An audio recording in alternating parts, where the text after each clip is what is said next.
I try to explain how I ended up into this path, to where I am, but I don't know, man. For some reason, people don't want to learn from one another.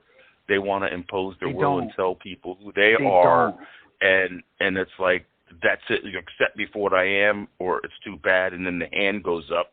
I don't want to hear what you got to say, type of thing. I don't know. It's kind of weird. Well, and then it goes into straight name calling and virtue signaling and all these other. It's like a reverse microaggression, but they don't accept it as a microaggression. Another example is I was raised in East LA. I was in a Mexican neighborhood. That's it. Could you imagine if I got invited into a friend's house and was like, I'm not eating this crap. I want a hamburger. When I come in, because I'm white, I'm eating the rice and beans. Hamburger. No, I don't want to eat rice and beans. I'm white. You got to make me something different. They look at me like I'm crazy. Because guess what? Exactly. It's their home. It's their cuisine. It's their traditions. It's their tribe. You eat what they're serving, or you don't come over. And you do it with respect. And if they want to learn about you and your culture, or something that you made and maybe invite you to bring it sometime, sure. But you don't impose it, and you don't get mad just because. Relax, everybody. You know what's different, Jarrod? Like, you've been, for lack of a better word, you've been around the world. I've been exposed 22 countries. I've been around the world. I've like you said, I grew up in Spanish homes, Jewish homes, and Italian homes. Those were all my friends. And if I'm in an Italian home, I'm not going to talk about rice and beans. No, you're not going to, and you're not going to make it. I'm not going to. If I'm in the Spanish home, I'm not going to talk about Jewish food. However, I enjoyed all of it. And that's the other what thing I'm is getting that's funny. Even when I go away, I don't want to eat. I want to eat culture food when I go away.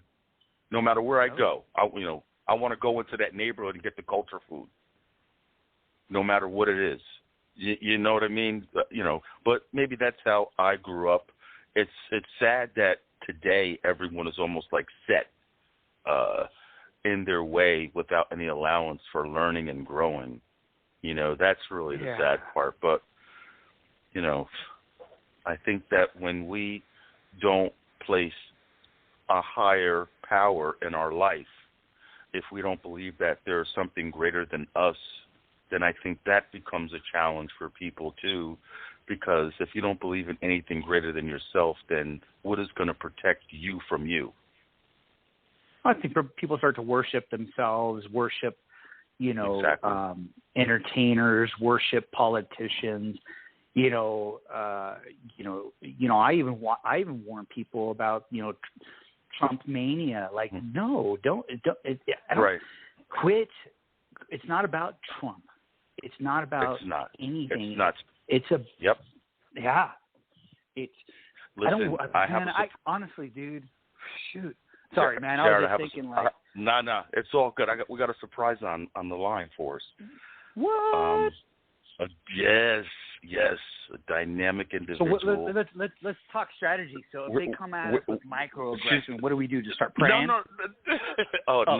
If anything, I think that the establishment needs to be concerned about Miss Raven Harris that's coming on the show. So let me right on.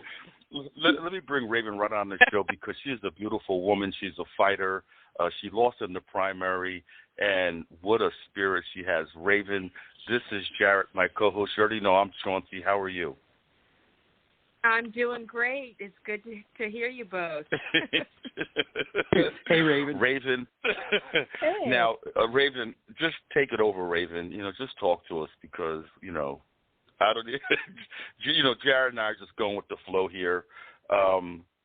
Just introduce yourself to the world. Okay. Good evening, world. It's Raven Harrison. I was a congressional candidate here in District 26, and I am proof that, 1, God is real, and 2, that the swamp is alive and well. So we will continue to make this fight. We did lose in the primary predictably. We had the establishment up to their old games and tricks because they are terrified of what's coming. And despite what they think, they can't stop me. Raven, are you on LinkedIn, or how do we connect with you? Well, you can always call me. I'm on all the social medias at Raven4, the number 4, Congress, and I have my website, ravenharrison.com. There's an email.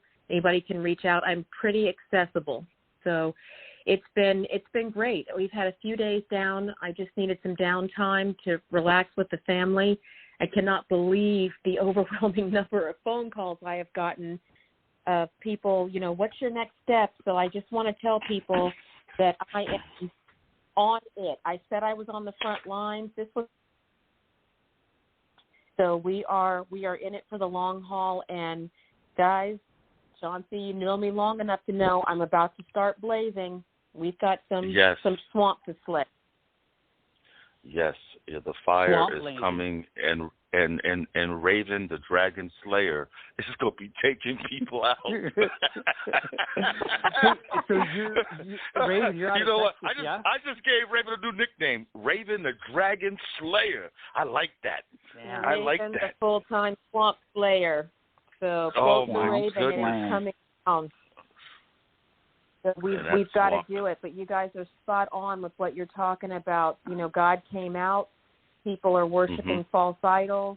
The country has lost his way. We were a better country when people feared God, when people feared repercussions and justice, and they've lost their way. And we got to help them find it, because that's the only way back. I love it. Man. It had to do with accountability, right? That even when you're alone, that old saying about integrity, it's not what you do in front of people, it's what you do when no one's looking. But if you feel like God's watching you all the time, you're kind of careful with what you do.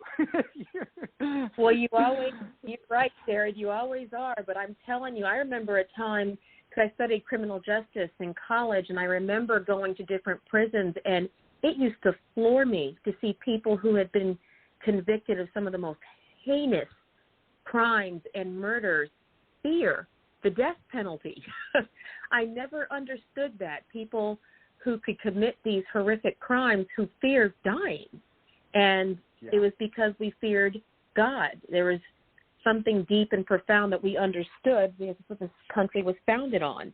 And now people have decided that they don't want to live by any rules. They don't want to follow any kind of structure. They don't want to serve. And my premise is you either serve Satan or you serve God. You're serving one or the other. Amen. Yeah, this is a dark and light war. Amen. For sure. This is Raven. Where were you running, and can you tell me a little bit about that? Yes, I was running here in District 26, which is Denton County, Cook, and Wise County. Since some shuffling around of redistricting, but just up north of the Dallas area, just a little east of Fort Worth, and huge district. I think almost 800,000 in this district, and I was going up against a nearly two decade, 18-year incumbent who began by trade. And just to tell you guys what I was up against, I can say that now. We had this guy, Michael Burgess, who had been in office for 18 years, OBGYN by trade, had made $6.2 million so far in his 18 years. Basically off the backs of taxpayers, had spent $2.8 million buying votes to stay in office, and just has a horrific record. He voted for vaccine databases to pave the way for passports. He's going to sweep that under the carpet. But he also was the only Republican, so-called Republican, who voted with Nancy Pelosi to lower the voting age to 16, so people who eat Tide Pods can vote. He also has a little stint of saying that his pro-life argument was that, and I quote, at 17 weeks, male fetuses can feel pleasure because they can put their hands between their legs. And if they can feel pleasure, they can feel pain. And I almost passed out when my team brought that to me as a clip he had said on a national television show. I almost fainted. This is the guy that sashayed back into office. These are the career crooks. All they have to do is come back every year and a half and say, guys, we need leadership. We need leadership. Now's not the time for inexperience, and I cannot believe how many people we still have to wake up. Guys, I like to remind people that when these career politicians say leadership, they mean corruption. And just don't forget the Titanic had experienced leadership at the helm too. On that note, Raven, Jarrod, you're not going to believe that Raven was running out of Texas. Yeah, she was treated by the GOP out of Texas like that. Yeah, they pulled up. I had my signs pulled up, threatened. I was, the rape came out, reared its ugly head. We were left off of voter guides. Had one tell us they couldn't endorse me because I had changed my name. I said, correct, guys, I got married. And they said, well, none of the other candidates changed their name. I said, the other candidates are men. That's kind of how it goes, isn't it? So I'm just telling you, these are the kind of politics that are going on, and the voters have no idea.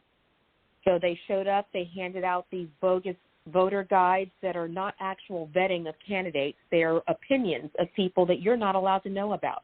Anonymous board members, anonymous patriots who have cast their recommendations, and they're handing these out as fact. Guys, the war for our country is real. This is a real battle of good versus evil. And I tell people, not everybody who says they're a conservative really is. You have to be watching the cues. I can't believe, we've spoken before.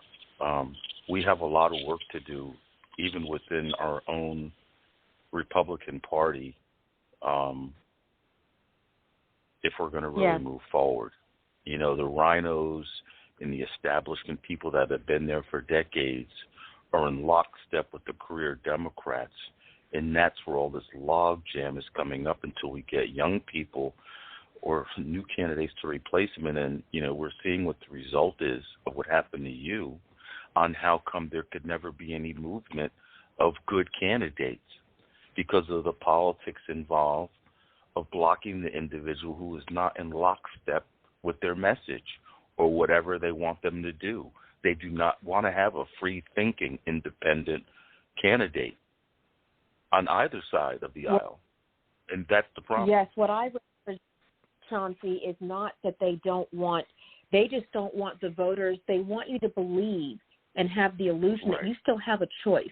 If they're silencing me, that means that they don't want voters to have me as a choice, but they have sorely underestimated the power of God. Yes. They've sorely underestimated me. It will not work. And the movement changes, Chauncey, when people like you, myself, and Jarrod say, you know what, it's not going to work. They think they're going to silence me. They're wrong. Exactly. They are pretty wrong. Yeah. What's the solution? Sorry, go ahead, Chauncey. Go ahead, brother. No, just give me a second. For those that are tuning in, you're listening to American First Patriot Podcast. I am the host, Chauncey. My co-host is veteran patriot Jarrod Tomassi. We also have on the show, we have Raven Harris, who's a former congressional candidate in Texas who just unfortunately lost our election in the primary. Also in queue, we have somebody raising their hand. We have Nathan, who is in queue, who has been on a couple of times to talk about the Constitution. So, Jarrod, I'll let you continue with your question, and then we'll let Nathan speak, okay? Okay, yeah. So this might be a long answer, but what's the solution? Well, you're fired up. What are you doing, and what do we do to get united? It's a great question, Jarrod. So what I'm going to do is I'm going to give people the inspiration of hope. What they're counting on is the next generation of fighter for our country, and that's what I am. So I'm not going to be – these are the good old boy tactics. They're playing an old game. I'm playing new warfare. So what we do is we